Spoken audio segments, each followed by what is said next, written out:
Best scenes, plans for the holidays. Interior, Connell family home, afternoon. In the kitchen. Terry's mom leans against the refrigerator, looks at a folded piece of paper under a magnet, dials the phone. When she hears it ringing, she covers the mouthpiece and shouts. It's ringing, hon! In the study. Terry's dad is seated at his desk. He picks up the phone. Okay, Claire. Interior, Terry and Stephen's living room. Afternoon. Exhausted physically and emotionally, Terry sits with head in his hands, a cigarette burning an ashtray. The phone rings. Terry sighs, looks at the phone, lets it ring again before he picks it up. Hello? Hi, Ter. Your dad and I are having a cup of tea and we decided to give you a call. How are you? From the second line, Terry's dad chimes in. Hi, Terry. Terry leans back on the couch, grabs a cigarette from the ashtray. He takes a long drag before he stuffs it out. I'm okay, Mom.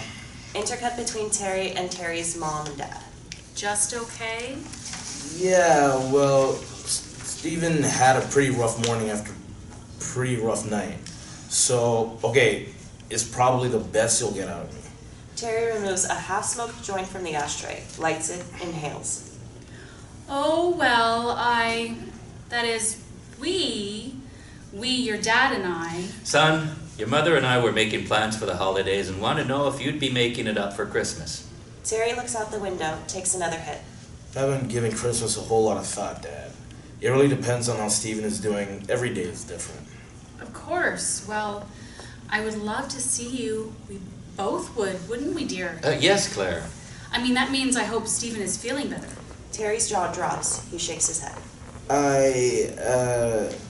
I guess it does, Mom. The intercom buzzes. Listen, I have to get ready for it. I'll call you and let you know about Christmas. There is a clumsy goodbye from his parents before he hangs up the phone. Terry gets up and hits the intercom and makes his way back to the bedroom to check on Stephen.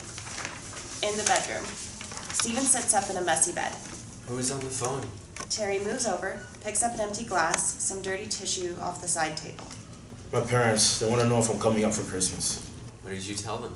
There's a knock on the door. Terry bends down and kisses Stephen's forehead, grabs a dirty towel off of the bed. I said it was a wait-and-see situation. Hearing that, I'd let them know. Terry walks out of the bedroom with his hands full. Is that what we're calling it? There's another knock on the door. Terry shouts as he walks down the hallway. That's what I'm calling it today. I have to go to work. I love you. At the front door. Terry opens the door. Big Dawn walks in. Terry gives her a high five. You're on. Anything I should know? Terry grabs his coat and considers the question. It was a pretty good day until about an hour ago. He pissed himself as I dragged him to the bathroom. He's really having trouble controlling it, Don. Dawn reaches into her bag and pulls out a plastic hospital urinal. Ta-da! I told you I was picking one up. I also got some diapers in here. I'll hide them under the towels until we need them. Big Dawn looks at Terry and shows him the diapers in the bag. And we're gonna need these too. You know that, right? Terry puts his head in his hands, sinks against the door. He reaches for his coat and looks at Big Dawn. I can't imagine getting through this without you. Terry hugs Big Dawn. That's what family's for, child. Terry holds Big Dawn tighter, starts crying. Off-screen, Stephen calls from the bedroom. Big Dawn kisses Terry's cheek, wipes away his tears, and Terry wipes away hers. I love you, Don. You are one special lady. Big Dawn bends down, grabs her bags with one hand, blows Terry a kiss with the other. Terry stays by door, watches her enter the bedroom. He waits a second and hears her. Hey, big brother. How you feeling? Let me put my stuff down, child. You know I've been going at it since 7 this morning. Interior, Terry and Stephen's bedroom, early evening.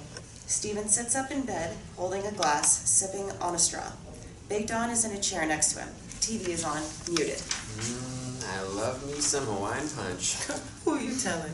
Mom used to hide it from you when we were kids, or you'd drink it all in one day. You were a greedy thing, child. Stephen empties the glass and puts it on the side table, starts laughing. At least I didn't cry every time I got my hair braided. That's not fair. You know I'm tender-headed. Stephen grabs a tissue, wipes his mouth. I'll never forget that day you made such a fuss when Mom was braiding your hair that she sent you to school with only one side of your head done. Big Dawn slaps her leg, starts laughing. Oh, she was so mad. You and Dougie Collins called me Half-Ro for the longest time. Both laugh for a moment, then quiet down. Stephen looks at Big Dawn. Is Mom holding up okay? Big Dawn clicks her tongue and turns up her palms. Mostly. She's going to church, singing her gospel songs, and putting all her faith in the Lord.